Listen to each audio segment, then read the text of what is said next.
નમો રિહંતાણમ નમો સિદ્ધાણમ નમો આયર્યાણમ નમો વજ્જાયણમ નમો લોય શબ્દસાહુણમ એસુ પંચ નમુકારો સબ પાપપણાસણો મંગલાણમ ચ સવેશિમ પડમમ હવૈ મંગલમ પડમમ હવૈ મંગલમ.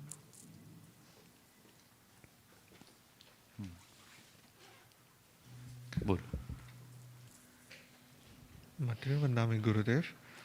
ગુરુદેવ, ગઈકાલે જે સબ્જેક્ટ આપણે હતો કે નારકીમાં ક્રોધ ઉપયુક્ત માન ઉપયુક્ત જે અવસ્થા હતી સ્થિતિ પ્રમાણેની, એમાં જ હજી થોડુંક આપની પાસેથી અમને ક્લેરિટી જોતી હતી કે એમાં એવું આવે છે એક જગન્ય સ્થિતિ આવી કે જે 10,000 વર્ષની જગન્ય સ્થિતિ છે તેવા નારકીઓની વાત કરી.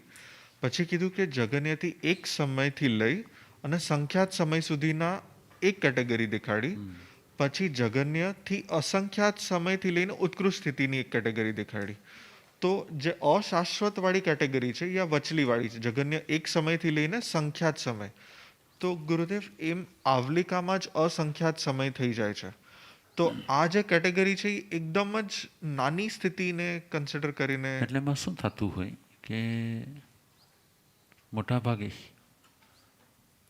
યા તો મંદ કર્મના બંધવાળા વધારે હોય યા તીવ્ર કર્મના બંધવાળા વધારે હોય. જે નોર્મલ કર્મના બંધવાળા લોકો હોય, નોર્મલ, એની ભગવાને આવી કોઈ કેટેગરી જોઈ છે કે જે સંખ્યાત સમય સુધીના નારકીઓ, જગન્યથી એક સમય વધારે અને સંખ્યાત સમય સુધીના. તો મોટાભાગે સંખ્યાત સમય સુધીની જે સ્થિતિ જે છે એ કર્મબંધનના સમયે બહુ વધારે શક્ય ન બનતી હોય.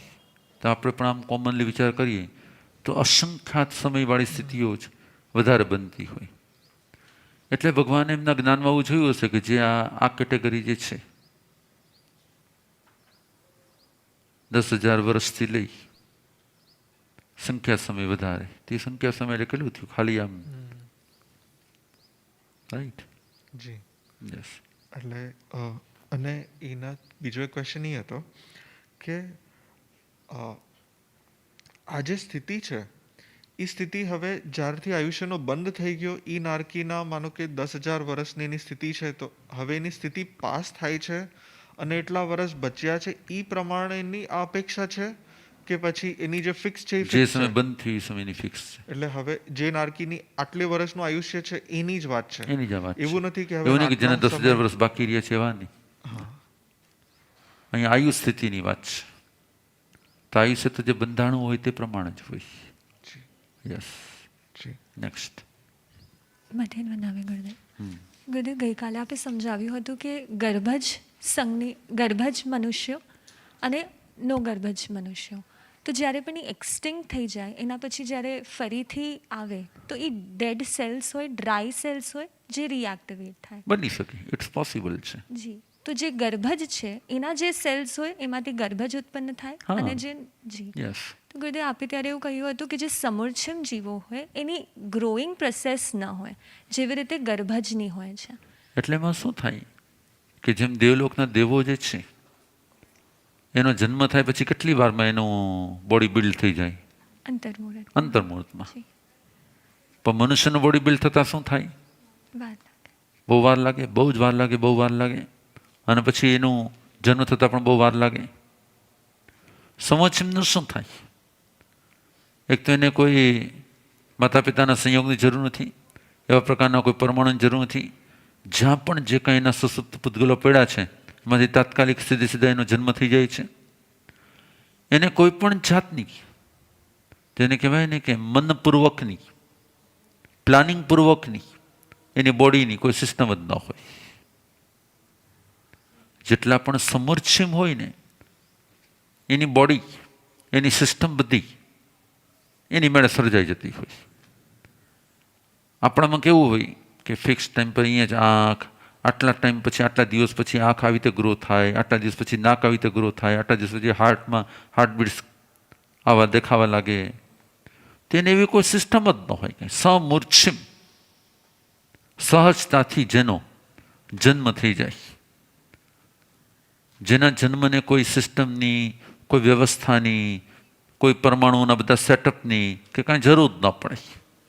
જ્યારે ગર્ભજને શું થાય? આ બધા સેટઅપની જરૂર પડે. ગુરુદેવ, પર્યાપ્તિ સ્ટેજ ગર્ભજ હોય કે નો ગર્ભજ, એ બંનેમાં? પર્યાપ્તિ સ્ટેજ જે છે એ બંનેમાં હોય. પર્યાપ્તિ સ્ટેજ બંનેમાં હોય. પણ પર્યાપ્તિ કેવી હોય? જેને કહેવાય ને કે આમ જન્મ થયો ને સીધું બસ સમૂર્છિમ, કોઈ રીઝન જ નહીં કે પરમાણુ ગોઠવાણા, આઈસ ગોઠવાણી, નાસ ગોઠવાણું, શરીર ગોઠવાણું, સ્ટમક આવ્યું, એ કાંઈ હોય જ નહીં કાંઈ લોકોને. જેમ કે એક બટરફ્લાયને આપણે સમજીએ તો બટરફ્લાય એઝ અ સમૂર્છિમ, બટરફ્લાય, બધા બટરફ્લાય સમૂર્છિમ થોડી છે. ચૌરેન્દ્રિય એટલે એમ ભલે સમૂર્છિમ છે, પણ આમ કોઈ સમૂર્છિમ અવસ્થા નથી એની કોઈ. એની સિસ્ટમમાંથી પાસ થાય છે. જી. જ્યારે દેડકા જે થઈ જાય છે એ કેવા છે? સમૂર્છિમ છે. પાણી જેવું ટીપું પડ્યું, ફાટી સીધે સીધા ઊભા થઈ ગયા એમને. એટલે આજે આપણે કન્સિડર કરીએ ખાલી પંચેન્દ્રિય, ના, ખાલી પંચેન્દ્રિય આપણે બધા માટે કન્સિડર કરીએ છીએ, પણ સમૂચ્છિમ શબ્દની વ્યાખ્યા જે છે આ છે કે જેની માટે કોઈ સિસ્ટમની જરૂર ન પડે, જેની માટે કોઈ વ્યવસ્થાની જરૂર ન પડે, જેને કોઈ માતા પિતાના સંયોગની જરૂર ન પડે, જેને કોઈ એ જ્ઞાન તેનું ભેગું થયું પછી આ થયું પછી આ થયું કોઈ જરૂર ન પડે. સહજતાથી જેની જન્મ સિસ્ટમ ગોઠવાઈ જાય. યસ યસ, બોલો બોલો. એટલે ખાલી સમજવા માટે હા, કે હા. જે ગર્ભજ છે સમજવા માટે જ ગર્ભમાં- વાંચની છે ને, સમજવા માટે જ વાંચની છે ને. જો ખાલી સમજવા માટે નહીં, સમજવા માટે જ વાંચની છે.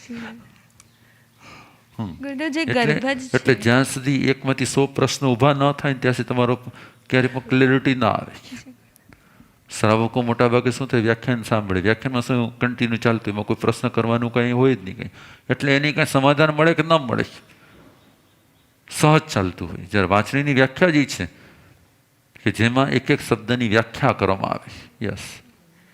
જે ગર્ભજ છે એ ગર્ભમાં રહીને જેટલું પણ એનું ડેવલપમેન્ટ થાય છે, ગર્ભમાં રહીને ડેવલપમેન્ટ થાય એવી પણ એક વ્યાખ્યા છે. પણ જેના જન્મની ઉત્પત્તિ જે છે, ઉત્પત્તિ સિસ્ટમ જે છે તે ગર્ભમાં જે રીતે બાળકનો વિકાસ થાય તેવી રીતની વિકાસ પ્રક્રિયાઓ જેની છે તે બધા ગર્ભ જ છે. અને એવી વિકાસ પ્રક્રિયાઓ જેની નથી, વિકાસની પ્રક્રિયાઓ જેની નથી, સહજતાથી અંતર્મુહૂર્તની અંદરમાં, જેને કહેવાય ને સેકન્ડના લાખમાં ભાગમાં એનું બોડી રેડી થઈ જાય છે અને જન્મી જાય છે. જેમ કે આશાલ્યો.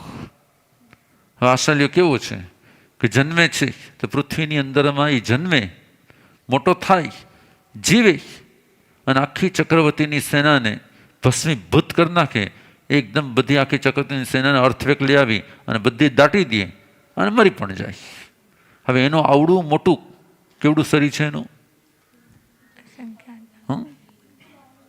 કેટલું? 1 લાખ યોજનનું કેટલું છે? નહીં, 12 યોજન લગભગ. બરાબર, 12 યોજનનું છે. હવે 12 યોજન એટલે કેટલું મોટું શરીર થયું? 12 યોજનનું શરીર. હવે 12 યોજનનું શરીર બનાવતા 12 યોજન એટલે 1 યોજન બરોબર 4 કિલોમીટર તમે ગણો તો 12 યોજન બરોબર 48 કિલોમીટર લાંબુ બોડી. એવડો મોટો અજગર. આ સાલિક વન ટાઈપ ઓફ અજગર છે, બરાબર.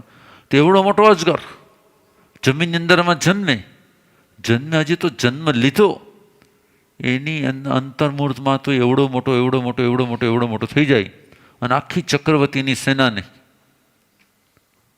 અર્થવેક લઈ આવે, જમીનમાં દાટી દે અને માટી ઉપર છવાઈ જાય. તો એ કેટલું મોટું પ્રાણી હશે અને કેટલી મોટી એની સિસ્ટમ હશે. પણ બધી સિસ્ટમને ગોઠવવા માટે એને કોઈ વાર લાગી કોઈ? તો કે ના. કેટલી વાર લાગી છે? અંતર્મુહૂર્ત એટલે 48 મિનિટની અંદર. એટલે આમ તો સેકન્ડોનો સમય છે ને કહેવાય ને. એટલે ગુરુદેવ, આપણે સંઘની પંચેન્દ્રિય તિર્યંશ જ્યારે લઈએ તો ફોર એક્ઝામ્પલ એક કાઉ છે, તો એ કાઉ જ્યારે નો ગર્ભજ છે Yes. તો એ ડિરેક્ટલી મોટી થઈ જશે કે પેલા નાની ડાયરેક્ટલી at મોટી least થઈ થશે? જશે. ડાયરેક્ટલી મોટી થઈ જશે.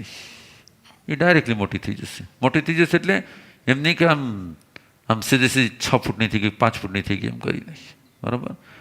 ક્રમિક વિકાસ હશે એનો. પણ જેને કહેવાય ને કે એને ગોઠવવામાં જે સમય લાગે, એના ઓર્ગન્સ ગોઠવવામાં, એને બધું એવું એને કાંઈ ન લાગે.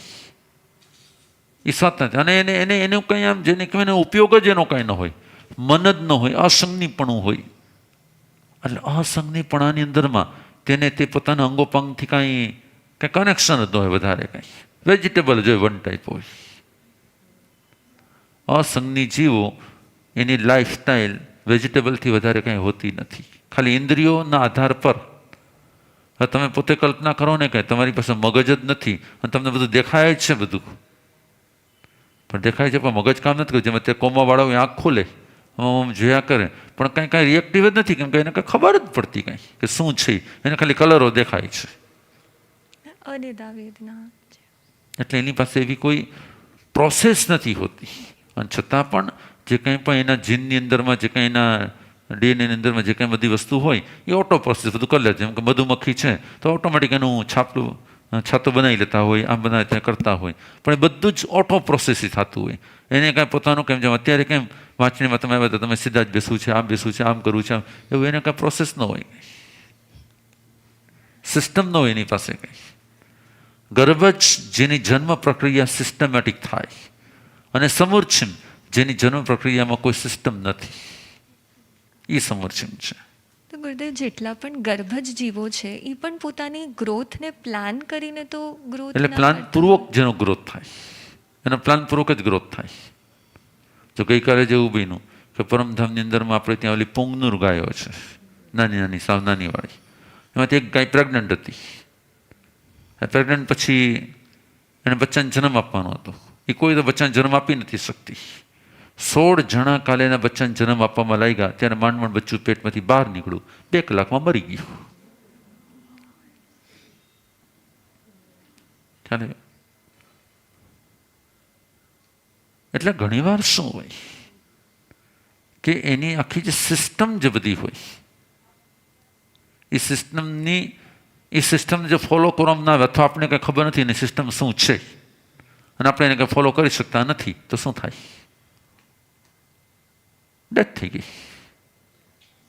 એટલે જેનું સિસ્ટમેટિક જન્મ અને જેનું સિસ્ટમેટિક મૃત્યુ, એ ગર્ભ જ. પ્રક્રિયાપૂર્વક જેનો જન્મ અને પ્રક્રિયાપૂર્વક પછી માતા પિતાના સંયોગી એક પ્રક્રિયા છે, અમુક પ્રકારના પરમાણુ મળે તો એ પ્રક્રિયા છે, અમુક પ્રકારનું બધું મટીરિયલના સંયોગો થાય ત્યારે એ પ્રક્રિયા છે. તો જેની પ્રક્રિયાપૂર્વકનો જન્મ છે તે બધા ગર્ભ જ છે. અને જેની કોઈ પ્રક્રિયા જ નથી, બસ સુક્ક પોગલ પરિસાડે સુવા જેવા સૂકા પૂતગલ ભીના થાય છે અને તરત એમાં શું ઉત્પન્ન થઈ જાય છે? સમુચિમ ઉત્પન્ન થઈ જાય છે. બરોબર ને? એટલે ગુરુદેવ, જ્યારે ગર્ભજ જીવ ગર્ભમાં છે એ સમય પર બીજાનું પ્લાનિંગ એના માટેનું હોય, એના પોતાનું પ્લાનિંગ શું એના માટે પ્લાનિંગ હોય જેવું શકે? કાંઈ ન હોય, સિસ્ટમ હોય ખાલી. પ્લાનિંગ કાંઈ હોય, સિસ્ટમ હોય ખાલી. બધી સિસ્ટમ પ્લાનિંગ પૂર્વક નથી હોતી, ઓટો પ્રોસેસ, ઓટો મોડમાં હોય બધી. અત્યારે તમે જે કંઈ સવારે નાસ્તો કર્યો હશે, જે કંઈ ગોચરી વાપરી હશે, એ અંદર પેટમાં જે પચી રહ્યું છે એ ગર્ભ જ પ્રમાણે પચી રહ્યું છે કે સમોચિમ પ્રમાણે પચી રહ્યું છે? ગર્ભજ. તેમાં તમે કંઈ પ્લાનિંગ કર્યું છે કે પહેલાં આમ થશે, પછી આમ થશે, પછી અંદરમાં રોટલીના ટુકડા થઈ જશે, પછી એમાં અંદરનું પિત્ત ભળશે, પછી એમાંથી એનર્જી બહાર આવશે, એમાંથી ફોસ્ફરસ અહીંયા જશે, મેગ્નેશિયમ અહીંયા જશે? નથી ને? છતાંય ગર્ભ જ પ્રમાણે ડાયજેશન થઈ રહ્યું છે કે સમોચિમ પ્રમાણે થઈ રહ્યું છે? ગર્ભ જ પ્રમાણે. તો બરોબર. મથેણ વંદામે ગુરુદેવ, જે સંઘની છે અને જે અસંઘની છે, તો સંઘની ગાય અને અસંઘની ગાય, તો બંનેના જે બિહેવિયર જે છે તો એના ઉપરથી બંનેના બિહેવિયરમાં કરોડો ગણો ફરક હોય. જેની પાસે મન છે એની પાસે 5 ઇન્દ્રિયોનું સંકલન છે. જેની પાસે મન જ નથી એની પાસે કોઈ ઇન્દ્રિયોનું કોઈ સંકલન જ નથી. સંકલન નથી એટલે શું થશે? એનું જે બિહેવિયર હશે કેવું હશે? એની પાસે મન નથી એટલે વિચાર નથી, વિચાર નથી એટલે કોઈ પ્લાનિંગ નથી, કોઈ બુદ્ધિ નથી, કોઈ જાતનું કઈ ઓલું છે નહીં કંઈ.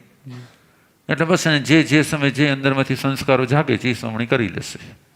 નોર્મલ વ્યક્તિ એ વસ્તુને એમ જોઈ શકે કે ભાઈ આ ગાયનું કંઈક ન જોઈ શકે, ક્યારેય જોઈ ન શકે, જેવું ક્યારે આપણે સમજી પણ ન શકીએ કે સંઘની છે કે અસંઘની છે.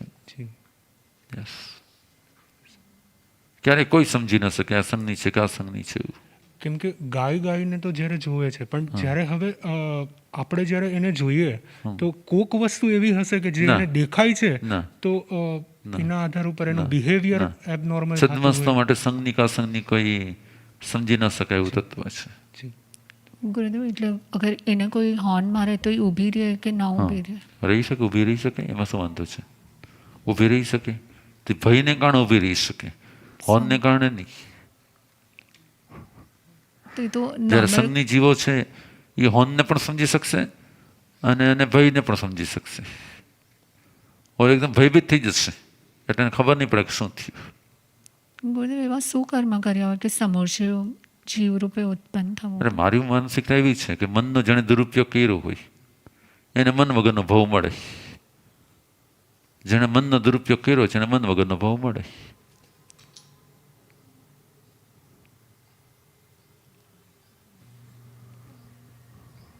જેણે પોતાનું મગજ બહુ ચલાવ્યું છે, મન બહુ ચલાવ્યું છે અને મનનો દુરુપયોગ કર્યો છે એ બધાને મન વગરનો ભાવ મળે છે. ગુરુદેવ મગજ ચલાવવું ને મનનો દુરુપયોગ કરવો એટલે મગજ ચલાવવા માટે થઈને તો આપણે જોઈએ તો સંસારમાં લોકો બહુ બધી અલગ અલગ ચીટિંગ રીતે કરવું, આ કરવું, તે કરવું, ઘણું બધું છે ને. મનના ઘણા બધા કારણો છે ને. 18 પ્રકારના જે પાપ છે એ 18 પ્રકારના પાપમાં મુખ્યત્વે તો મન જ ભાગ ભજવે છે. પૈશુન્ય, પરપરિવાદ, કોઈને ટીકા કરવી, કોઈ નિંદા કરવી, કોઈને પર આક્ષેપ કરવો, કોઈને પર બ્લેમિંગ કરવું, કોઈની સાથે, આ બધું મનપૂર્વકની પ્રક્રિયા છે ને. નેક્સ્ટ. ગુરુદેવ, બંનેના જે ગ્રોઈંગમાં આપણે ડિફરન્સ કહીએ છીએ તે બંનેના નામ કર્મના કારણે જ સમજવું કે કોઈ બીજું કારણ? હા, પણ નામ, અસાતા, બધું કર્મ. નામ, વેદની કર્મ, નામ કર્મ બંને, ગોત્ર કર્મ, આયુષ્ય કર્મ, મુખ્યત્વે નામ કર્મ. કેમ કે ગોત્ર કર્મની કઈ સમૂર્છિત ન સમૂર્છિત વ્યાખ્યા નથી, પણ નામ કર્મ વ્યાખ્યા છે એટલા માટે.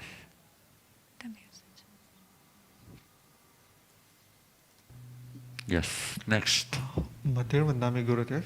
ગુરુદેવ, કાલે જે ક્વેશ્ચન આપણો ચાલતો હતો કે ગર્ભજ જે છે એ જો બારે પણ એને ડેવલપ કરી શકાય છે જો વાતાવરણ આપીને, તો એક વખત એનું બર્થનું સિચ્યુએશન ક્રિએટ કરી દીધું, પણ પછી જ્યાં સુધી વૂમ્બમાં જે મોટું થાય છે ત્યારે જે આહાર લે છે એના મધરના ઓલામાંથી, એ જ આખી પ્રોસેસ છે, એ પછી બહાર કોણ એને fulfill કરી શકે? સમય વ્યવસ્થા કરી શકાય. પાર્વતી વ્યવસ્થા કરીને આપેલી હોય એમને તો બહારમાં થાય, એના વગર થોડી થાય. એટલે એ ભોજનનું એક્સચેન્જ અને એ જે પ્રોસેસ બધું બધું બધું ઇન્ક્યુબેટર એમાં બધું જ હોય અંદરનું, બધી સિસ્ટમ આખી આખી બધું જ એને આપવામાં આવે. એટલે એ તો ઘણું બધું ડેવલપ થઈ ગયા પછીની એ સિસ્ટમ છે. હવે 1-2 મહિના કદાચ બચ્યા છે કે ના, પણ એને પહેલેથી રો મટીરિયલમાં નાખેલું જ હોય, એ રો મટીરિયલ ત્યાં હોય અંદરમાં કે જેનાથી એનો જન્મ થઈ શકે. સ્પર્મ એટલે હાઈ પ્રોટીન કહેવાય. સ્પર્મની અંદરમાં હાઈ પ્રોટીન હોય અને હાઈ પ્રોટીનથી પોતાનું આખું બોડી બની શકે. યસ. પછી ક્વેશ્ચન એ હતો કે હવે 84 લાખ જીવાયોની છે, તો કોઈ પણ એક એનિમલને કન્સિડર કરે એની અમુક સમ અમાઉન્ટ ઓફ જીવાયોની હશે. હવે એક્સટિંક્ટ થઈ ગયું એક જગ્યાએથી, માનો કે ભરત ક્ષેત્રનું જીવાયોની અને મહાવિદ્ય ક્ષેત્રની એમ અલગ ગણો તો જ એટલા નંબર્સ થાય. ને એવું કાંઈ નથી, એવું કાંઈ નથી. એટલે અહીંયાની એક્સટિંક્ટ થઈ ગઈ તો પછી જીવાયોનીના કાઉન્ટમાં ઓછું થઈ જશે? થશે જ નહીં, થશે જ નહીં. Actually એવું કમ્પ્લીટ ક્યારે કાંઈ થાય જ નહીં. કોઈને કોઈ સ્વરૂપમાં, કોઈને કોઈ રૂપમાં ક્યાંક ને ક્યાંક તો હોય જ. હવે ક્રોસ બ્રીડ કરીને, માનો કે એક ટાઈપનો ટાઈગર છે, બીજો ટાઈગર ગમે તો ક્રોસબ્રીડ કરવા જાય છતાં એનું મેઇન તત્વ હોય તો ટકી જ રહી. ક્રોસબ્રીડ ગમે તો કરવા જાય છતાં એનું મેઇન તત્વ ટકી જ રહી. તો પછી આખી પૃથ્વી છે ને આખા બધા જીવ છે ને બધા ક્રોસ બ્રીડિંગ જ છે, ક્યારે કોઈ મેઇન બ્રીડિંગ છે જ નહીં કોઈ.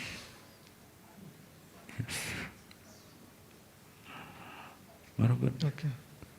પણ એ તો એનું મૂળ તત્વ હોય તો ટકી જ રહેતું હોય. એ મૂળ તત્વ વગર ક્યારે કાંઈ થતું જ ન હોય કાંઈ. આ લોકો શું કહે કે દહીંથી દૂધને જમાવી શકાય. બરાબર. તો ઓલા શું કે એના મરચાથી પણ જમાવી શકાય. મરચાથી પણ દહીં બને છે અત્યારે, અને આનાથી પણ બને છે. તો કોઈ ના જેસલમેરનો અમુક આવો ટાઈપનો પથ્થર આવે ને પથ્થર તમે નાખી દે તો પણ દહીં જામી શકે, એમાં કંઈ બીજા દહીંની જરૂર ન પડે. હું બધાને કહું પણ મૂળભૂત તેની અંદર જે જામવાનું તત્વ જે છે, દૂધ કે જે કંઈ પણ જામવાનું તત્વ છે એ તો છે ને એમાં. જો એ જ ન હોય તો પાણીને તમે જમાવીને બતાવો ચાલો, તો પાણી તો કોઈ જમાવી ન શકે ને. એવી રીતે એમ કોઈ પણ ક્રોસ બ્રીડિંગ થાય કે આ થાય કે તે થાય કે કાંઈ પણ થાય, એનું જે મૂળભૂત તત્વ જે હોય ને એ તત્વ ક્યારેય ગયું ન હોય.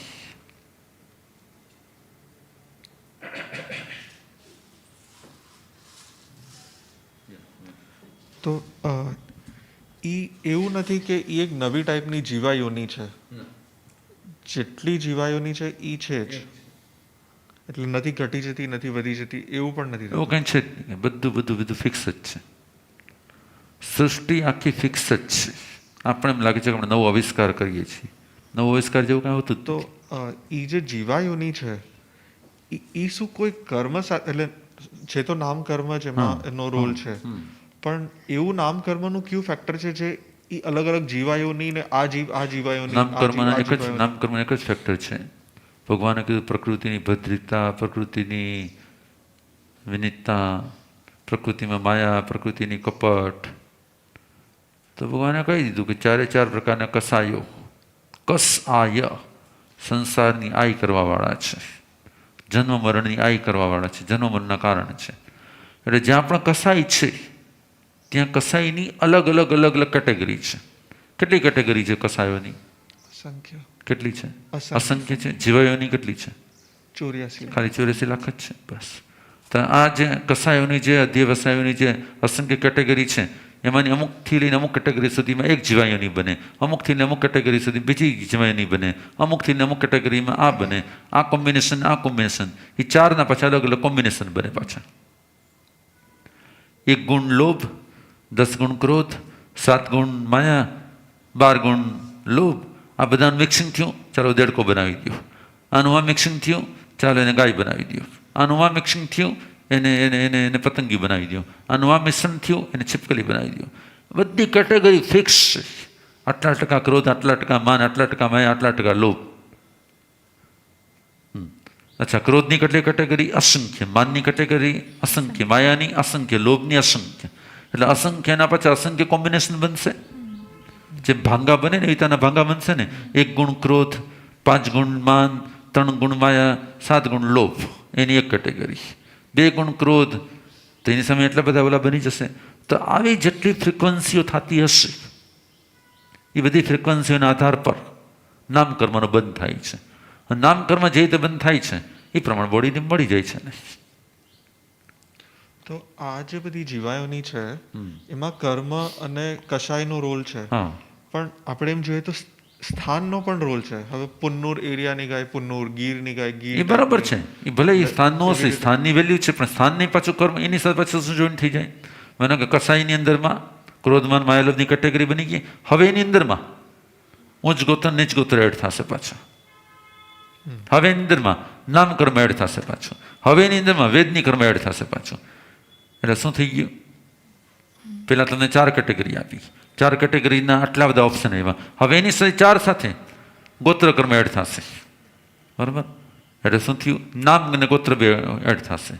હવે નામને ગોત્ર બધું એડ થઈ ગયું, બધું રેડી થઈ ગયું છે, બધું પડ્યું છે રેડી, પણ હમણાં આયુષ્યને બંધ જ નથી થતું ક્યાંય.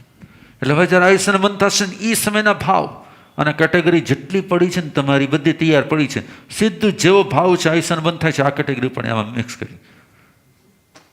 જેમ એશિયન પેન્ટની અંદરમાં કલર બને તો કલર કઈ રીતે બને? એશિયન પેન્ટના એની આખી સિસ્ટમ જ હોય. કંઈ અહીંયા એની રો ઓલી પડેલી હોય, 5 જ કલર રો પડેલા છે. એ 5ના પાછા એમાંથી 1 ગ્રામમાં, 3 ગ્રામમાં, 5 ગ્રામમાં અને આટલું મિક્સ થયું, એમાં વ્હાઇટ આટલું એડ થયું, એમાં રેઝિન આટલું મિક્સ થયું, એમાં પાછું આટલું એડ થયું. એ જેમ જેમ એડ થતું જેમ અલગ અલગ કલરની કેટેગરી પ્રમાણે ડિલિવરી સ્ટાર્ટ. આપણા બધાના કલરની ડિલિવરી સ્ટાર્ટ. બધું જ ફિક્સ છે. તમે જ્યારે જે ભાવ કરો છો ને તે ભાવના ખાનામાં તે કર્મો જીન સેટ થઈને પડ્યા છે. હવે જેવો એનો ઉદય સ્ટાર્ટ થશે, જેવો જેનો ઉદય આવવાનો ત્યારે આની સાથે કોમ્બિનેશન, આની સાથે કોમ્બિનેશન.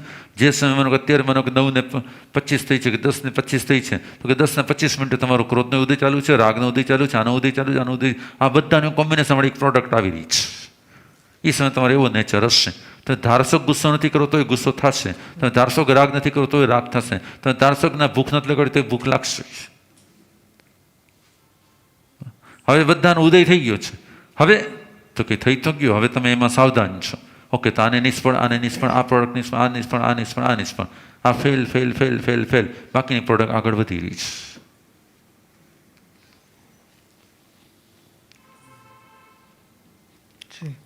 બરાબર. એને બીજી રીતે સમજવું હોય ને તો સમજો ને કે પેલા 4 મોટી મોટી ટાંકીઓ છે. એ ટાંકીમાં બધા અલગ અલગ કલર ભરેલા છે. એની પાઇપલાઇન જેથી સ્ટાર્ટ થાય છે, એની પાઇપલાઇન સાથે પછી પેટા નામકર્મ અને ગોત્ર કર્મવાળી ટાંકી એડ થાય છે. એમાં પછી વેદની કર્મવાળી ટાંકી એડ થઈ જાય. પાછી ફરી એમાં મોહની કર્મવાળી એડ થાય છે, ફરી એમાં જ્ઞાનાવાળી કર્મવાળી એડ થાય છે.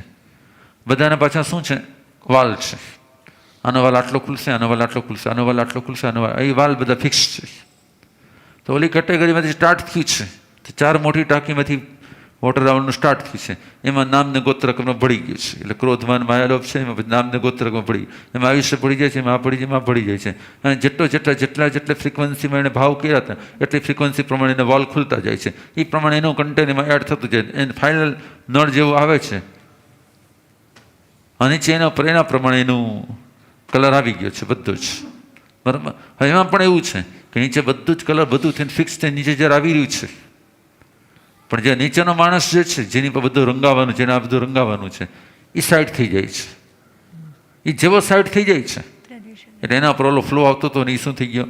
એ સીધું ગટરમાં અટકતો તો છે જ નહીં. ફ્લો ક્યારે અટકતો નથી, કર્મ ક્યારેય અટકતા નથી. ના આજે ન ભોગવા તો 10 વર્ષ પછી ભોગવા પડશે એવું છે જ નહીં કંઈ. ખ્યાલ હું તમને કહું, પુણ્ય બચાવીને રાખો તો કોઈ પુણ્ય બચતા જ નથી. ક્યારેય ધ્યાન રાખજો, કોઈના પુણ્ય ક્યારેય બચતા જ નથી કંઈ. યસ, એટલે પુણ્ય તો જે ઉદય પ્રમાણે આવે જ છે. ઓલું તમે જે એક્સ્ટ્રા ઉદય વખતે ભોગવી લો તો એક્સ્ટ્રા નહીં ભોગવો, બસ ઉદયના તમે નહીં કરો. બાકી તો તમે તમારા પુણ્ય જે કાંઈ ઉદયમાં આવ્યો તમે ભોગવો તો એ તમારા, ન ભોગવો તો એ તમારા જ. એ તો સીધું તમે નીચે ઊભા છો તો ભોગવાય છે, નથી ઊભા સાઈડ થઈ ગયા એ તો ગટરમાં જાય જ છે. એ તો પૂરું થઈ જ જાય છે. એટલે બધા જ કર્મની આખી સિસ્ટમ શું છે? મોટા મોટા ટાંકાઓમાંથી પાણી આવી રહ્યું છે, નીચે માણસને નાહવાનું છે. ક્યાં કલરથી સ્નાન કરશે? તો કે જેટલું બધું અંદર એડ થશે, નામકર્મ એડ થયું, ગોત્રકર્મ એડ થયું, આ થયું, આ થયું, આ થયું, આ થયું.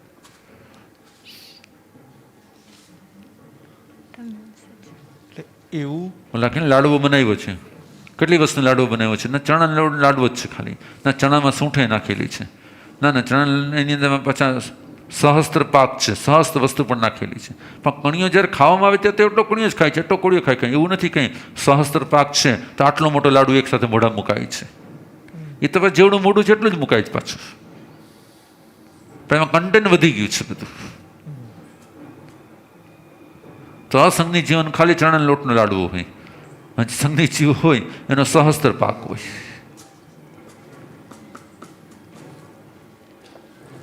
જી યસ, નેક્સ્ટ. જેટલી પણ હાઇબ્રિડ જે કંઈ પણ તમે સમજવાનો પ્રયત્ન કરો ફાસ્ટ, ગુરુદેવ ડિટેલમાં પણ ફાસ્ટ, નહીં તો તમારું ભગવતી સૂત્ર પૂરું જ નહીં થાય કોઈ રીતે. ગુરુદેવ, જ્યારે પણ કોઈ ક્રિયા કરવામાં આવે, જ્યારે પણ પાપ થાય કે પુણ્ય થાય, તો પુણ્યમાં પણ ક્રિયા લાગે છે. લાગે છે. એના વગર ક્યારેય પુણ્ય ન બંધાય. ગુરુદેવ, થોડું આનું ડિટેલમાં, જેમ કે પ્રશ્ન બોલો. એટલે સપોઝ એવું અત્યારે કંઈ આપણને રીડિંગમાં નથી આવી રહ્યું કે પુણ્યમાં ક્રિયા લાગે છે, તો એ પુણ્ય કરતી વખતે કઈ રીતે ક્રિયા, એટલે હિંસાની ક્રિયા, કોઈ સપોઝ ડિસ્ટ્રીબ્યુશન છે અગર, તો એમાં પુણ્ય કાર્ય એ સમય કરીએ જેવા ભાવ હોય એની ક્રિયા લાગે. તમે કોઈ પણ પ્રકારનું પુણ્ય કાર્ય કરો છો, અન્ન પુણ્ય, પાન પુણ્ય, લેન પુણ્ય, શયન પુણ્ય, વત પુણ્ય, મન પુણ્ય, વચન પુણ્ય, કાય પુણ્ય, નમસ્કાર, એ સમય તમારા જેવા ભાવ છે એ ભાવ અનુસાર ક્રિયા લાગે છે. માનો તમે નમસ્કાર પુણ્ય કરી રહ્યા છો તોય ક્રિયા તો લાગવાની જ છે. એમાં પણ એ સમય પણ ક્રિયા તો લાગવાની, કેમ કે જ્યાં એક્ટિવ છે ત્યાં ક્રિયા છે. ક્રિયાની વ્યાખ્યા શું? જેવા તમે એક્ટિવ થાવ એટલે ક્રિયા લાગવાની છે. એ ક્રિયા શુભ પણ હોઈ શકે ને અશુભ પણ હોઈ શકે છે. એના ક્રિયા અનુસાર કર્મ બંધ તમારા શુભ અને અશુભ હોઈ શકે છે. જી ગુરુદેવ, ગઈકાલે આપે જ્યારે આપણે ત્યાં પરંપરામાં 25 પ્રકારની જે ક્રિયાઓ બતાડવામાં આવી છે તે મોટા ભાગે પાપ માટે બતાડવામાં આવેલી છે. ખ્યાલ? પરંતુ તેના માટે એટલે બતાડવામાં આવી છે કે તે કર્મનું મુખ્ય કારણ છે. એટલા માટે હંમેશા એક વસ્તુ યાદ રાખવાની, પાપ છે ને એ મુખ્ય કર્મનું કારણ છે. પુણ્ય જે છે ને એ કર્મની બાય પ્રોડક્ટ છે. એ કર્મની રિયલ પ્રોડક્ટ ક્યારેય નથી. પાપ છે ને એ રિયલ પ્રોડક્ટ છે કર્મોની. આ તો શું થાય છે કે જ્યારે આત્માને ભૂલી જાય છે ત્યારે કર્મ બંધાય છે. તો આત્માને જ્યારે ભૂલી જાય છે ત્યારે જે કર્મ બંધાય બધા પાપ જ છે. પણ આત્માને થોડોક યાદ કરે છે, થોડોક ભૂલેલો છે. થોડી જે શુદ્ધ દશા જ આવી ગઈ છે ને અંદરમાં થોડીક મિક્સ, એને કારણે પુણ્ય છે. એક પણ પુણ્ય ક્યારે શુદ્ધ દશા વગર ન હોય. હેલો, શુદ્ધ દશા એટલે ક્ષમાનો ભાવ, નમ્રતાનો ભાવ, પ્રેમનો ભાવ, અનુકંપાનો ભાવ, દયાનો ભાવ. કોઈ પણ એક શુદ્ધ ભાવ ભળે ને તો પુણ્ય થાય. એના વગરની ક્રિયા ક્યારેય પણ પુણ્ય ક્રિયા ન બની શકે. પરંતુ એને ક્રિયારૂપમાં ગણવામાં એટલા માટે થઈ આવી કે આપણે ત્યાં મુખ્યત્વે કર્મનું કારણરૂપ જે ક્રિયા જે છે તે પાપ માટે જ ગણાય છે. એટલા માટે કર્મ ક્રિયાનું પ્રોડક્ટ, જેમ તમે સંકિત મોની, મિશ્ર મોની, મિથ્યાત્વ મોની કઈ રીતે માનો છો, એ રીતે સેમ ટુ સેમ પુણ્યનું પણ આવી રીતે જ છે. પુણ્ય પોતે કોઈ સ્વતંત્ર ઓલી પ્રોસેસ નથી. પુણ્ય હંમેશા મિક્સિંગની પ્રોસેસ છે. ક્ષોભસમ ભાવ વગર ક્યારેય પણ પુણ્યનો બંધ ન થાય. એકદમ તમારે યાદ રાખવાનું, ઉદય ભાવથી ક્યારેય પણ પુણ્યનો બંધ ન થાય. એક પણ કર્મના ઉદયથી પુણ્ય ન બંધાય. એક પણ કર્મના ઉદયથી ક્યારે પુણ્ય ન બંધાય. પુણ્ય હંમેશા ક્ષોભસમ ભાવથી જ બંધાય. મોહની કર્મનો જ્યારે ક્ષોભસમ હોય ત્યારે જ પુણ્ય બંધાય. મોહની કર્મના ક્ષોભસમ વગર ક્યારેય પણ પુણ્ય ન બંધાય. પછી તે જેને કહેવાય ને કે ઉપયોગપૂર્વક હોઈ શકે કે અનુપયોગથી હોઈ શકે, પણ એના ક્ષોભસમ વગર ક્યારેય ન થાય. જેમ કે કોઈ ઝાડ છે, બરાબર, એ તડકો સહન કરે છે, બરાબર, તેને પુણ્ય બંધાય છે કે પાપ બંધાય છે? સહન કરે છે એટલે તો કે જે સહન કરવું જે છે ને, એ જેને સહન કરવું પડે એને કારણે જે કંઈ એને સહન કરવાની જે સ્થિતિ જે છે ને એ મોહની કર્મનો ક્ષોભસમ ભાવ છે. ત્યારે અને એ સમયે એનો જેટલો આક્રોશ છે ને એ મોહની કર્મનો ઉદય ભાવ છે. જેટલો એનો ઉદય ભાવ હશે ને એટલું એને શું થશે? યસ. કર્મ બંધાય. તો નરકના નારકીઓને ક્યારે પુણ્ય બંધાય છે? નરકના નારકીઓને ક્યારે પુણ્ય બંધાય છે? બંધાય છે. કેવી રીતે બંધાય છે? સહન કરે છે ત્યારે. બસ. તો સહન કરવું એ કયો ગુણધર્મ છે? ઉદયનો ગુણધર્મ છે કે ક્ષોભસમનો ગુણધર્મ છે?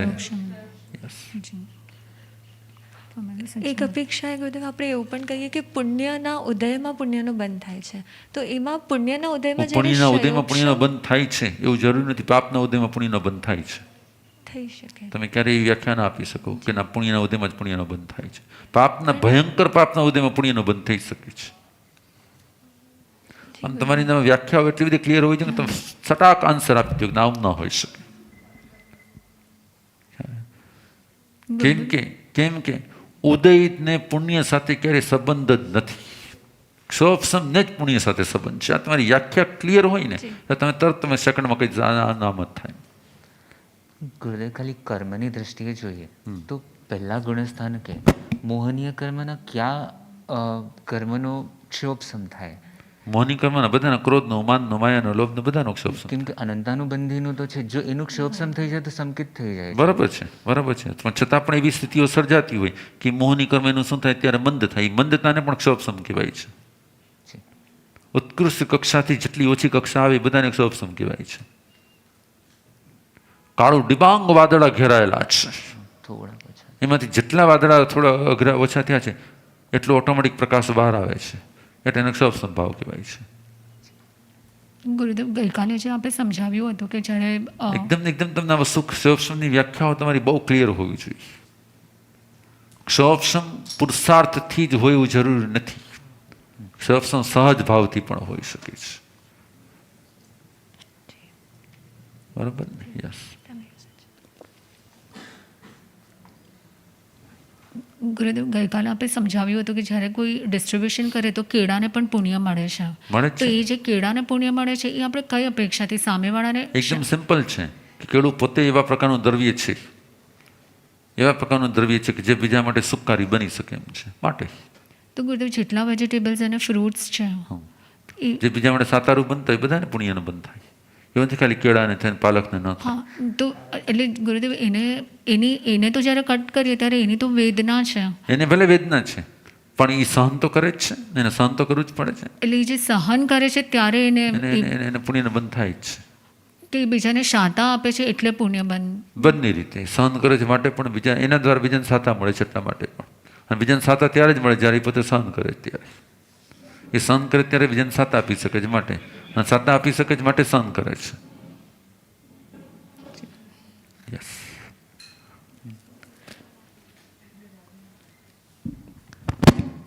પેજ નંબર 155માં આવે છે.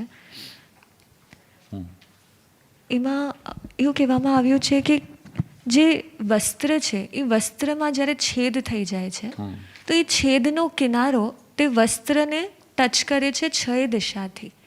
બરાબર છે, એકદમ સિમ્પલ વાત છે. તો ગુરુદેવ 4 દિશાથી ઇઝીલી સમજાય, પણ ઉપર અને નીચેથી આવું જ સમુદ્ર અને દ્વીપનું પણ એટલે કહ્યું છે. હંમેશા માટે શું હોય, ઉપલક્ષણથી વાત કરવામાં આવે.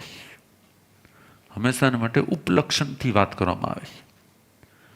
આપણને લાગતું હોય કે વસ્ત્ર જે છે ને તે એકદમ પાતળું છે, પરંતુ ખરેખર કોઈ પણ પાતળામાં પાતળું વસ્ત્ર હોય ને એમાં પણ પરમાણુના અસંખ્ય લેયર હોય.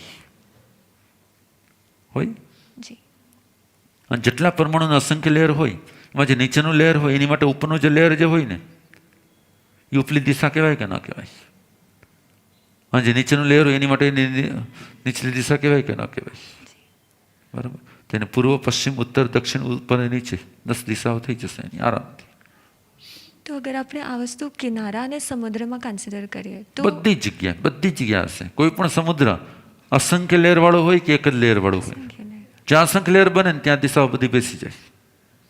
ગુરુદેવ, એ જે ઉપરથી સ્પર્શે છે એ સાઇડ્સથી ઉપરથી સ્પર્શે છે. આપણે એમ લાગે સાઈડથી ઉપરથી સ્પર્શે છે, આપણને એવું લાગે છે. હકીકતમાં એને જ્યારે માઇક્રોસ્કોપમાં નાખવામાં આવે ત્યારે આપણે ખબર પડે કે આ તો અહીંયા છે ને આ તો અહીંયા છે. રાઈટ. એને જ્યારે માઇક્રોસ્કોપની અંદર મૂકી દેવામાં આવે, એકદમ માઇક્રો લેવલ લઈ જાય ત્યારે ખબર પડે કે આ પરમાણુ અહીંયા છે ને આ પરમાણુ અહીંયા છે. એ જ્ઞાનીઓ એ જ જ્ઞાનમાં જોયેલું હશે ને કે 10 દિશાઓથી કે 6 દિશાઓથી એટલી સૂક્ષ્મતર હોય કે જે આપણે ન સમજાતા. આપણે એમ લાગે આ તો આમ જ છે. જેમ અત્યારે પણ કોઈ એમ કહે કે ના પાતળામાં પાતળો પેપર આજે છે, આ પેપરને વચમાંથી કોઈ છેદ કરી નાખે તો પછી 6 દિશાઓને સ્પર્શે કે તો પણ 6 દિશા. કેમ કે આપણે લાગે છે કાગળ એકદમ પાતળો છે, પાના પર જો લેયર કરવામાં આવે તો શું થઈ જાય? જે આપણે સોનાનો વરખ જ્યારે હોય છે ત્યારે વરખનું શું થાય? વરખમાં જ્યારે 1000 થપ્પી મારતી હોય તો આપણે એમ લાગે આટલું કડું જ છે, પણ જ્યારે એને ખોલી ત્યારે ખબર પડી આમાં તો 1000 લેયર હતા. એટલે એના પરમાણુને જે સાઇડ્સથી ઉપરથી સ્પર્શે છે એનું એને કાઉન્ટ કાઉન્ટ કરી લેવામાં આવે છે. ગુરુદેવ, આ જ ટોપિકમાં આગળ ગૌતમ સ્વામીએ ભગવાનને પૂછ્યું હતું કે ક્રિયા જ્યારે કોઈ પણ જીવ કરે છે તો એ ક્રિયા પણ 6 દિશાથી સ્પર્શાય છે, તો ક્રિયા કોઈ પણ મટીરિયલને જ્યારે સ્પર્શવાની વાત આવે ત્યારે 4 દિશાથી આવે કે 6 દિશાથી આવે? બધી જગ્યાએ 6 દિશા લખો. ગુરુદેવ, ક્રિયા તો ભાવ રૂપમાં પ્રાણાતિપાત યા મૃષાવાદ ક્રિયા છે. આ ક્રિયા જે છે ભાવ રૂપમાં પણ એનાથી જે કર્મબંધ થાય છે એ તો દ્રવ્ય રૂપમાં છે ને. તો અહીંયા જે વાત છે કર્મની અપેક્ષાએ 6 દિશા. કર્મની અપેક્ષા છે. જી. નેક્સ્ટ. લોક સંસ્થિતિ પરનું ગૌતમ સ્વામી પ્રશ્ન પૂછ્યો છે, પેજ 164, કે કોની ઉપર આકાશની ઉપર વાયુ છે, વાયુની ઉપર પાણી છે. તો સાયન્સ કન્સિડર કરે છે કે વાયુ લાઈટ છે અને પાણી એના પર, એટલે પાણી ઉપર હોય ને વાયુ નીચે હોય તો વાયુ ઉપર આવી જાય એટલે જ બધી વસ્તુ તરી શકે. જરૂર નથી. કેટલાક પ્રકારના વાયુ એવા છે કે જે એટલા બધા પાતળા હોય અને કેટલાક વાયુ એવા છે જેટલા બધા ઘન હોય. તો જે ઘન વાયુ હોય તો અત્યારે આપણે એવું બને કે જે આપણે એક બલૂન બનાવીએ ને તો બલૂનની અંદરની જે હવા જે છે એને માઇક્રો ઓલાથી એને ખેંચી લેવામાં આવે તો એકદમ એવી ઘન થઈ જાય કે એની પર પાણી નાખવામાં આવે તો પાણી રહે છે, નીચે નથી આવી જતું. પણ હવે આપણે સપોઝ એક બલૂનમાં હિલિયમ ભર્યું છે તો એ લાઇટર છે અને બીજી હવા હેવી છે, તો હેવી નીચે રહે છે, ઓલું ઉપર વહી જશે. એ તો નિયમ છે એનો. તો જે પતલી હવા નીચે છે પછી પાછી થોડી જાડી હવા છે, એવી રીતનું આખું સ્ટ્રક્ચર છે. તો આમાં તો પતલું નીચે આવી ગયું જે આપણે એવું લાગે છે પતલું છે, પતલું પણ હોય ત્યારે એકબીજા સાથે ઘન રૂપમાં હોય હવા હોય પતલી, પણ એક સાથે આમ જેને કહેવાય ને કે આમ એકદમ કમ્પ્રેસ કરી લીધેલી છે. હવે પાણી ને પૃથ્વીને કન્સિડર કરીએ તો પછી પાણી પર પૃથ્વી સંસ્થિત છે. પાણી પર પૃથ્વી રહી શકે છે, કોઈ વાંધો નથી. બધા પર બધું રહી શકે, કેમ કે આખર તો બધું પરમાણુ જ છે. આખર તો બધું પરમાણુનું સ્વરૂપ છે. પરમાણુની રચનાઓ આપણે એમ લાગે ફિક્સ પાણીની રચના છે, પણ આપણે એને માઇક્રો લેવલ પર જવા જઈએ તો પાણી હોતું જ નહીં, એર હોય છે પાણી. પાણી પર વન ટાઈપ તો ઓક્સિજન એનું સમૂહ છે ને, તો જેવું એને હજી એને ખોલવામાં આવે, હજી એને ખોલવામાં હજી તો એ તો વાયુ બની જશે તરત જ. પણ એ સમૂહમાં રહે છે એટલે ત્યારે પાણી જેવું લાગે છે આપણને. બરાબર. એવી રીતે જે હવા જે છે એ આપણને એમ લાગે છે કે હવા રૂપમાં છે. એને જેમ જેમ એને પરમાણુની સનતા થાય તો એ પાણી કરતાં વધારે ભારે થઈ જાય. એટલે આપણે પણ એ જ સિદ્ધાંત માનીએ છીએ કે લાઇટ જે છે એ ઉપર રહે અને ડેન્સ છે એ નીચે રહે. આપણે એ સિદ્ધાંત માનીએ છીએ કે કોઈ પણ કોઈનો આધારરૂપ બની શકે. આપણી વ્યાખ્યા કહે છે કોઈ પણ કોઈનો આધારરૂપ બની શકે. પાણી આમ થઈ શકે ને ઓલું આમ થઈ શકે નહીં. કોઈ પણ પરમાણુ બીજા પરમાણુના આધારરૂપ બની શકે છે. વ્યાખ્યા આપણી એટલી બધી ક્લિયર હોય એકદમ, જેને કહેવાય ને કે ગુરુદેવ જ્યારે તમે જો પરમાણુની જે વ્યાખ્યા આપી છે ને એમાં ક્યાંક એવી વ્યાખ્યા આપવામાં આવી છે જે બીજા દ્રવ્ય માટેનો આધારરૂપ છે. જે આધાર અને આધેય છે તે પરમાણુ છે. જે આધાર અને આધેય છે તે પરમાણુ છે, એવી વ્યાખ્યા કરવામાં આવી છે. કે જે બીજાનો આધાર પણ આપી શકે, જે બીજાનો આધાર લઈ પણ શકે તે પરમાણુ છે, તે પૂતગલ છે. ગુરુદેવ જ્યારે આપણે પાણી અને વાયુનું કન્સિડર કરીએ તો એ બધું પૂતગલ આસ્તિકાય છે એ અપેક્ષા આપણે સમજી શકીએ. પણ જ્યારે આપણે આકાશ લઈએ તો આકાશ પણ છે તો પૂતગલ જ ને. અરૂપ પૂતગલ રૂપ આકાશ જો લઈએ છે, પૂતગલ રૂપ આકાશ જો લઈએ, આ જે દેખાય છે આપણે બ્લુ કલરનું જે દેખાય છે તે તો પૂતગલ રૂપ જ છે. અવકાશ એટલે શું? આકાશ અને અવકાશમાં ફરક છે. દેખાય છે તે આકાશ છે, અને અવકાશ જેને આકાશ અસ્તિકાય કહીએ આપણે. તો અવકાશની વ્યાખ્યા શું? તો કે જે સ્થાન આપે, જે જગ્યા આપે, જે સ્પેસ આપે તે. તો પ્રશ્ન એ છે કે એ જે આકાશ આસ્તિકાય છે તે પોતે અરૂપી છે. પોતે અરૂપી છે. તો તે અરૂપી દ્રવ્ય છે, છ દ્રવ્યનો એક દ્રવ્ય. એનો સ્વભાવ છે કે તે બીજા રૂપીને સ્થાન આપી શકે, એવો એનો સ્વભાવ છે. એનો નેચરી ટાઈપનો છે કે જેને કારણે તે જગ્યા આપી શકે છે. આપણે ઘણીવાર નથી જોતા કે 500 પેજની બુક હોય પણ સાવ હળવી હોય, અને ઓલી 100 પેજની બુક છે એમાં બહુ ભારે હોય. તો કે એનો પૂતગલનો શું છે? એક નેચર છે. એવી રીતે આનો આકાશ અસ્તિકાય નામના દ્રવ્યનો શું છે? એ નેચર છે કે કોઈને પણ સમાવી શકે છે. ગુરુદેવ આકાશ આસ્તિકાય ઓલ ઓવર લોક અલોક બધી જગ્યાઓ પર બધી છે. જગ્યાએ છે. અહીંયા આ રૂમમાં ફોર એક્ઝામ્પલ પાણી અગર નાખવામાં આવ્યું તો એ પાણી નીચે પડી જાય છે, પણ આકાશ આસ્તિકાય અહીંયા પણ છે. એ જ પાણી લોકમાં જ્યારે ઘનવાત તનવાત યા વાયુ છે એમાં ખાલી માત્ર આકાશ અસ્તિકાયનું ફેક્ટર ન હોય, એની સાથે બીજા બધા પરમાણુનું ફેક્ટર હોય જેના આધાર પર રહી શકતું હોય. એકલા ખાલી આકાશ અસ્તિકાયના બેઝ ઉપર અટકતું ન હોય. પણ જ્યારે લોકાકાશ અને અલોકાકાશ બે જ્યારે ભેગા થતા હોય ત્યારે એવા પ્રકારનું પછી સ્થિતિ સર્જાતી હોય કે જેને કારણે અલોકાકાશની ઉપર લોકાકાશ રહી શકતું હોય. અને એ લોકાકાશની ઉપર ઘનવાત તનવાત જેમ નોર્મલી હું તમને એમ કહું કે ટ્રેન જ્યારે ચાલતી હોય તો નોર્મલી આપણે જ્યારે પાણી નાખીએ તે પાણી નીચે પડે કે ન પડે? પર પાણી નીચે જ પડે, બરાબર. પણ જ્યારે ટ્રેન ચાલતી હોય તો આપણે જ્યાં પાણી નાખ્યું છે એ આકાશ ઉપર જે નીચે પડે છે કે ચાલતી હોય ને એ આકાશ ઉપર જે નીચે પડે છે? ચાલતી હોય. વાય? એટમોસ્ફિયરિક કન્ડિશન્સ જે થાય છે. Yes, same. બરાબર. તમને એકદમ સમજાયું છે. પાણી તમે અહીંયા નાખ્યું તો પાણી ત્યાં જ પડી જવું જોઈએ ને, પણ ટ્રેન ચાલી રહી છે, ટ્રેનની સાથે સાથે આખું અવકાશ પણ શું થઈ રહ્યું છે? યસ. અહીંયા કેમ કે એનું મૂવમેન્ટ એટલે ત્યાં નથી પડતું, ત્યાં જ પડે છે. રાઈટ. એટલે જે આપણે સ્પેસ કહીએ અર્થના ઉપર સ્પેસ છે, ત્યાં ગ્રેવિટી નથી અકોર્ડિંગ ટુ સાયન્સ. તો એમાં પણ આ જ રૂમ એટમોસ્ફિયર અને આ સિદ્ધાંત લાગુ પડે. યસ. નેક્સ્ટ પેજ 169 પર એક સબ્જેક્ટ આવે છે સૂક્ષ્મ સ્નેહકાય, અને સૂક્ષ્મ સ્નેહકાય જે છે 169. ઓકે. સ્નેહકાય જે વર્ષે છે આકાશમાંથી, એ આગમમાં ક્લિયર આપી દીધું સદા પરિમિત એટલે સપરિમાણ પડે છે. તો હવે એટલે દિવસમાં પણ પડે છે, રાત્રે પણ પડે છે. દિવસમાં આપણા સુધી એની અસર એટલે નથી આવતી કેમ કે તડકો છે, લાઇટ છે એના કારણે. તો હવે જ્યારે એકદમ વાદળા આવી ગયા, કાળા વાદળા આવી ગયા, તો શું એવા સમયે સ્નેહકાય આપણા સુધી પહોંચતું હોય, પડતું હોય, એટલે એ સમયે જેમ રાત્રે બહાર ન પોસિબલ નીકળવાનું હોય. પોસિબલ છે, જેને કારણે આપણે ભેજનો અનુભવ થાય છે. જેને કારણે આપણે શેનો અનુભવ કરીએ છીએ? ભેજનો અનુભવ કરીએ છીએ. એટલે એવું ગાઢ જંગલ હોય છે, ગાઢ જંગલ હોય છે ત્યાં આપણે શેનો અનુભવ થાય છે? હવામાં એક નમીનો અનુભવ થાય છે.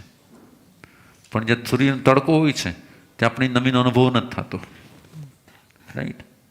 તમે જ્યારે શિમલા કે એવા બધા એરિયામાં તમે જાઓ છો ત્યારે એકદમ ગાઢ વાદળાઓ ઘેરાયેલા રહીએ છે, કઈ ટાઈપનું વાતાવરણ હોય છે જ્યાં સૂર્યનો પ્રકાશ નથી આવતો, તો તમે જો ત્યાંના વાતાવરણમાં શું હશે? એક જાતની સ્નેહકાય હશે. સ્નેહ એટલે એક માઇક્રો ભિનાશનો અનુભવ થાય તેનું નામ સ્નેહકાય. એટલે અહીંયા એમ નીચે એવું આવે છે કે એ જેમ આમ બૂંદ રૂપમાં કે ઓસ રૂપમાં જે કમ્બાઈન થઈ જાય છે એવું સ્નેહકાય નથી થઈ નથી શકતું. થતું, નથી એટલે થતું. બરાબર છે. એમ એ સીધે સીધું જ જાય છે, સીધી ગતિમાં જ પ્રવાહ કરે છે. એ આડું પણ નથી થતું આડું પાછું. પણ નથી. જી, એટલે છે એમ અપકાય, હા, પણ એ આમ પાણી જેવું બૂંદ નથી કે એવું કંઈ ફોર્મ આમ કમ્બાઈન નથી થઈ શકતું. એને પાણીની બુંદ જ છે, પાણીની બુંદ જ છે. કાંઈ એવું નથી કે કાંઈ અપકાય છે કાંઈ, કે તેવું કાંઈ નથી. ગુરુદેવ મથન વંદામે, જ્યારે સ્નેહકાય નીચે આવે છે તો એ સ્ટ્રેટ લાઇનમાં જ નીચે આવે? એવી પરંપરા છે, એવી માન્યતા છે, અને આગમમાં પણ એવું જ આવે છે. જી. અથ્યનમ બંતે સયા સમયમ સોમે સ્નેહકાય પવડઈ હંતાથી. શું સ્નેહકાય પડે છે તો તે સીધી પડે છે, આડી પડે છે? તો કે તે હંમેશા માટે સીધી જ પડે છે. ઉઢેવી પવડી, અહેવી પવડી, તીરીવી પવડી, એ ત્રણે દિશામાંથી પડી શકે છે, ત્રણે લોકમાં પડી શકે છે. જहाँ से બંતે બાયરે આવું કાંઈ અન્નમન્ન સમાવતી ચેરમપી દી કાળમ ચિઠ્ઠી તહાણમ સેવી. જે બાદર તેવું કાંઈ જે છે, અરે બાદર અપકાઈ જે છે, એ એકબીજા સાથે મિક્સ થઈ જાય છે તો એક પાણીનું રૂપ લઈ લે છે, અને પાણીના રૂપમાં એ ઘણા સમય સુધી રહી શકે છે. તો શું સ્નેહકાય આવી રીતે બધી સ્નેહકાય ભેગી થઈ અને પાણીનું રૂપ લઈ શકે છે? તો એના તે પાણીનું રૂપ લઈ શકતા નથી. તો ગુરુદેવ, જ્યારે તે સ્ટ્રેટ લાઇનમાં નીચે પડે ત્યારે નાઇટમાં એ અંદર આવી શકે? એટલે જ્યારે બિલ્ડિંગની અંદરમાં? બિલ્ડિંગ અંદરમાં ના આવી શકે. તે કોઈ બિલ્ડિંગ અંદરમાં ના એટલે કોઈ પણ ઓબ્જેક્ટને ઓબ્સ્ટ્રક્ટ કરે? ઓબ્જેક્ટ, યસ યસ, તરત જ. શેણમ ખિપ્પામાં વિધંસમ આગચ્છે. એ ક્યારેય ભેગું થઈ અને પાણીના ટીપા રૂપમાં બની શકતું નથી. તે હંમેશા વિચ્છેદ થઈ જાય છે, તરત જેવી પડે એવી તરત વિચ્છેદ થઈ જાય છે. ગુરુદેવ, આના જ રિલેટેડ આની પહેલાં આપને થોડાક સમય પહેલાં પૂછ્યું હતું કે જ્યારે હવા આવે હા, તો એનું સ્નેહકાય અંદર એ સ્નેહ કાંઈ નથી. એ જે છે એ જે આવે છે એ જેને કહેવાય ને કે આવું કાંઈ ના બીજા બધા રૂપો છે. જેમ કે આવું કાંઈના રૂપમાં બીજું શું આવશે? ધુમ્મસ આવશે. એટલે પણ જો ત્યારે એવું કાંઈ નથી, માનો કે અત્યારે છે, હા, તો અત્યારે પણ માનો કે હું વિન્ડોની પાસે રાત્રે બેઠો છું અને હવા આવી રહી છે, તો સ્નેહ કાંઈ અંદર નહીં આવે. સ્નેહ કાંઈ અંદર નહીં આવી શકે. નેવર એન્ડ નેવર, ક્યારેય નહીં આવે. એ તો સીધી જ પડશે. ત્યારે બહારમાં શું આવશે? ત્યારે અંદરમાં શું આવશે? કે જો ત્યાં કોઈ ધુમ્મસ નહીં હોય, ત્યાં કોઈ ઓલું ઓસ હોય, ત્યાં જે ઓલું શું કહે છે આપણે, ત્યાં ઓલું સવારમાં હોય છે ને શું કહે? ફોગ આવી શકે છે અંદર, અને એમાં પાણીના જીવ હોઈ શકે છે. એટલે જ્યારે ફોગ હોય ત્યારે આપણે વિન્ડોને શું રાખવી જોઈએ? મોટા ભાગે બંધ રાખવી જોઈએ. ગુરુદેવ, તો સ્નેહકાય એટલે વિન્ડો ઓપન છે તો પણ સ્નેહકાય અંદર ના આવે એવું? એ એટલું બધું સૂક્ષ્મ છે જેની પર હવાની અસર જ નથી થતી. એ અતિ સૂક્ષ્મ હોવાને કારણે તેની પર હવાની કોઈ અસર જ નથી થતી. હવા જે છે એ બાદર છે. એટલે જેમ મોટી ઝાડી હોય અને એમાં નાનું કંઈક હોય તો ઝાડી આખે પાસથી નાનું આમને જ રહી જાય. તો ગુરુદેવ, હવા સાથે મિક્સ થઈને, એટલે હવા જે અંદર આવતી હોય હા, એની સાથે માનો કે મોટા હોલવાળી ચારણી કે એવું કંઈક હોય અને રાઈ હોય, તો રાઈમાંથી જ્યારે પાસ થાય ત્યારે બધી રાઈ શું થઈ જાય? બધી નીચે નીકળી જાય ને. એમાં કરી જ નહીં કે ચારણી એને કંઈ કરી જ ન શકે કંઈ. એમ જે હવાના પૂતગલો એ બધા બાદર હોય, એ ચારણી જેવા હોય, અને સૂક્ષ્મ સ્નેહકાય જે છે અતિ સૂક્ષ્મ હોય, એટલે એમાંથી પાસ થઈ જાય બધી. પણ સૂક્ષ્મ સ્નેહકાય છે એ જલ જ છે, એટલે કે સચેત અવકાય જ છે. તે આકાશમાં ઉત્પન્ન થાય છે અને નીચે આવે ત્યાં સુધીમાં મરી જાય છે. ગુરુદેવ, આજે સૂક્ષ્મ સ્નેહકાય છે એનું કનેક્શન કે જે આપણે તમસ્કાય કહીએ છીએ, જે પાંચમા દેવલોક સુધી, તમસ્કાયને કઈ એનું સંબંધ કોઈ નથી. connection? યસ, કઈ કનેક્શન નથી. તમે સમજો. આમ ભગવાન કહે છે શુભ હો, શુભ મંગલ હો, કલ્યાણ હો. આજની વાંચનામાં કોઈ પણ પ્રકારે પરમાત્માના ભાવોની વિરુદ્ધ પ્રવૃત્તિ થઈ હોય, હે અરિહંત પરમાત્મા ભાવપૂર્વક તસ્મિચ્છામિ ટુકડા. હે ઉપકારી ગુરુદેવ, હર એક દિવસ પસાર થતાં આપ અમને જે જ્ઞાનનું રસપાન કરાવી રહ્યા છો, જે જ્ઞાનની ક્લેરિટી અપાવી રહ્યા છો, તેના કારણે અમારા અંદરમાંથી પ્રગટ થતું જ્ઞાન, અમારા અંદરમાંથી પ્રગટ થતો આનંદ, આત્મિક આનંદ જે છે, તેના માટે આપના ચરણોમાં ભાવપૂર્વક એક વંદના કરીએ છીએ, વિનય પ્રતિપત્તિ કરીએ છીએ. હે ગુરુદેવ, આપનો અત્યંત ઉપકાર છે, અનંત ઉપકાર છે, અને એ જ ભાવ આપના ચરણોમાં વિનય પ્રતિપત્તિ અર્પણ કરીએ છીએ. हमको सुनाई सबको सुहाई, धन्य है जिनवाणी गुरुवर, धन्य है जिनवाणी, धन्य है जिनवाणी गुरु, जिनवाणी गुरुवर, धन्य है जिनवाणी, धन्य है जिनवाणी गुरुवर, धन्य है जिनवाणी. तिक्खुतो आयाहीनं पयाहीनं वन्दामि नमन्सामि सक्कारेमि सम्मानेमि कल्याणं मङ्गलं देव्यं चेयं पज्वासामि मत्थेन वन्दामि. तिक्खुतो आयाहीनं पयाहीनं वन्दामि नमन्सामि सक्कारेमि सम्मानेमि कल्याणं मङ्गलं देव्यं चेयं पज्वासामि मत्थेन वन्दामि. तिक्खुतो आयाहीनं पयाहीनं वन्दामि नमन्सामि सक्कारेमि सम्मानेमि कल्याणं मङ्गलं देव्यं चेयं पज्वासामि मत्थेन वन्दामि. शासनपति श्रमण भगवान महावीर स्वामी की जय हो, जय हो, जय हो. पूज्य डूंगर जय माणिक प्राणरति गुरुदेवों की जय हो, जय हो, जय हो. राष्ट्र संत परम गुरुदेव श्री नम्र मुनि महाराज साहेब की जय हो, जय हो, जय हो. सर्व गुरु भगवंतों और महासती जियों की जय हो, जय हो, जय हो. जिन शासन दे